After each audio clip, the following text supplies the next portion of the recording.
आगे की ब्रीफिंग से पहले आपको ऑपरेशन मेघदूत के बारे में बताना चाहूंगा। सियाचिन टैक्टिकल इंपॉर्टेंस वाला वो डोमिनेंट पॉइंट है जहां पर हम पाकिस्तान और चाइना से हाइट पर हैं और उन पर आसानी से निगरानी रख सकते हैं। सियाचिन पर नियंत्रण होना इसलिए भी जरूरी है क्योंकि पाकिस्तान और चाइना को आपस में मिलने से रोकता है, लेकिन यहाँ की कठिनाइयाँ, खराब मौसम और संसाधनों की कमी होते हुए 13 अप्रैल 1984 से पहले तक यहाँ पर इंडियन आर्मी डिप्लॉयड नहीं थी। सियाचिन नो मैंस लैंड था, लेकिन 1980s में रोको यह खबर लगी कि पाकिस्तान नॉर्वे की एक कंपनी से भारी मात्रा में हाइट पर रहने के लिए गर्म कपड़ों की डिमांड कर रहा है और 17 अप्रैल 1984 तक सियाचिन पर कब्जा करने जा रहा है। तब इंडियन आर्मी और इंडियन एयरफोर्स ने संयुक्त रूप से ऑपरेशन मेघदूत लॉन्च किया और 17 अप्रैल से पहले 13 अप्रैल 1984 तक सियाचिन को अपने डिफेंस में ले लिया। तब से अभी तक ऑपरेशन मेघदूत लगातार जारी है।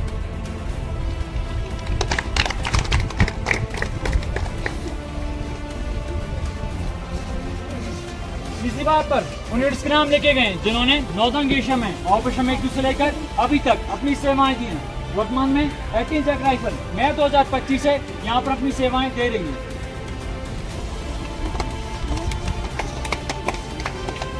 तीसरी बात पर उन यूनिट्स के नाम लिखे गए जिन्होंने सेंट्रल एशिया में ऑपरेशन मेघदूत से लेकर अभी तक अपनी सेवाएं दी हैं। वर्तमान में मेरी यूनिट 19 मार्च अप्रैल 2025 से यहाँ पर अपनी सेवाएं दे रही है। उन्होंने हमारे आज के लिए अपने कल्याण सवर कर दिए। ऑपरेशन मेघदूत 13 अप्रैल 1984 से लेकर आज तक इनकी कुल संख्या 1202 है, जो कि ज्यादातर कारावा सर्विलांस के नीचे आ जाने से हैको IBP और इलनेस के चलते शहीद हुए हैं। नंबर 202 बानाटॉप 1987 में पाकिस्तान ने हमारी एक अहम पोस्ट पर कब्जा कर लिया और इसका नाम कायदे आजम रख दिया। इस पोस्ट को रिकैप्चर करने की जिम्मेदारी एयर सैटेलाइट रेजिमेंट के नायब सूबेदार बाना सिंह साहब को दी गई। उन्होंने अपनी टीम के साथ इस पोस्ट पर कूच की और इस पोस्ट के साथ और भी अन्य कई बंकरों पर फतेह हासिल की। इस वीरता के लिए इस पोस्ट का नाम उनके नाम पर बानाटॉप रखा गया। 21,500 की दुर्गम ऊंचाई पर -60 डिग्री तापमान में इस टास्क को अंजाम देने के लिए उन्हें जीवित रहते हुए भारतीय सेना के सर्वोच्च सैनिक सम्मान परमवीर चक्र से सम्मानित किया गया।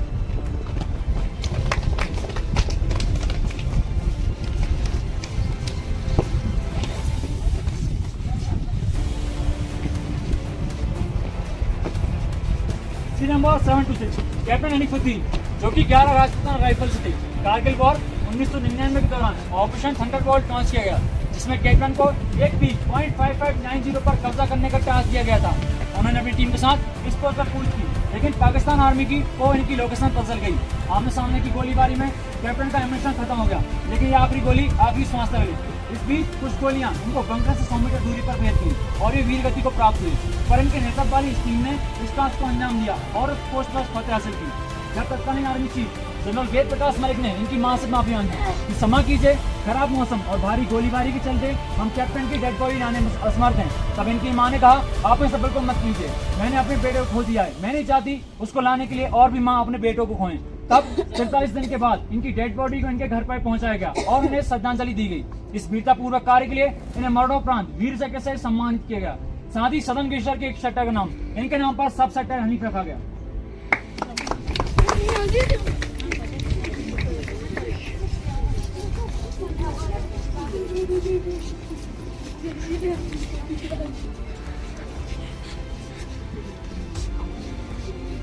नंबर 128 राणा हनुमान थापा कोप्पड़, जो कि 19 मद्रास रेजिमेंट से थे।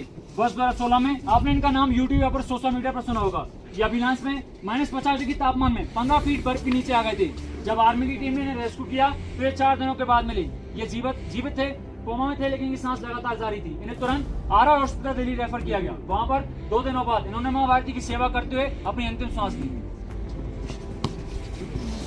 नंबर 187 अग्निवीर गार्ड टेक्स लक्ष्मण, जो कि 69 मीडियम रेजिमेंट से थे।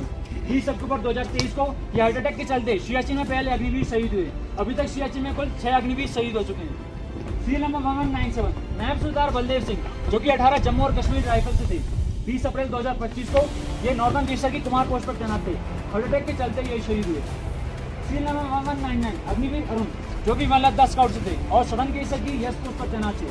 18 अगस्त 2025 को ये हाइपोथर्मिया बीमारी के चलते शहीद हुए।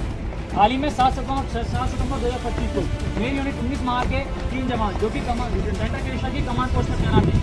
वो वहाँ की डोमिनेट पॉइंट संकट टॉप पर गए थे, वहाँ पर उन्होंने लेके और पेट्रोलिंग के लिए गए थे, पर वहाँ से वो वापस आ रहे थे, अभियान के चलते एक सिपाही और 2 अग्निवीर शहीद हो गए। दूसरी बात पर सिविलियंस के नाम लेके गए जिन्होंने इंडियन आर्मी के साथ कंधे से कंधे मिलाते हुए माँ भारती की सेवा में अपने प्राणों की आहुति दे दी।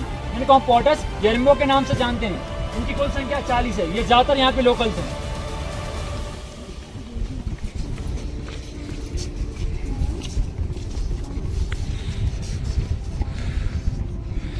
इसी बात पर उन यूनिट्स के नाम लेके गए जिन्होंने सदर्न एशिया में ऑपरेशन मेघदूत से लेकर अभी तक अपनी सेवाएं दी हैं। वर्तमान में वन ऑफ द स्काउट अगस्त 2025 से यहाँ पर अपनी सेवाएं दे रही है। साउथ ग्लेशियर के अंदर 2 सेक्टर आते हैं। सब सेक्टर बेस्ट बटालियन जहाँ पर 3 कुमाऊं रेजिमेंट सितंबर 2024 से अपनी सेवाएं दे रही है। सब सेक्टर नहीं बटालियन जहाँ पर 3 गढ़वाल राइफल अगस्त 2024 से अपनी सेवाएं दे रही है। अंत में उन 90 यूनिट्स के नाम लेके गए जिन्होंने ऑपरेशन मेघदूत से लेकर अभी तक अपनी सेवाएं दी हैं। वर्तमान में 91 फील्ड रेजिमेंट अक्टूबर 2024 से यहाँ पर अपनी सेवाएं दे रही है। आपके सामने ब्लैक कोर्स पर उन यूनिट्स के नाम लेके गए जिन्होंने ऑपरेशन मेघदूत के दौरान सराहनीय काम किए, जिससे अप्रिशिएशन और साइटेशन से नवाजा गया। आप सभी को जय हिंद।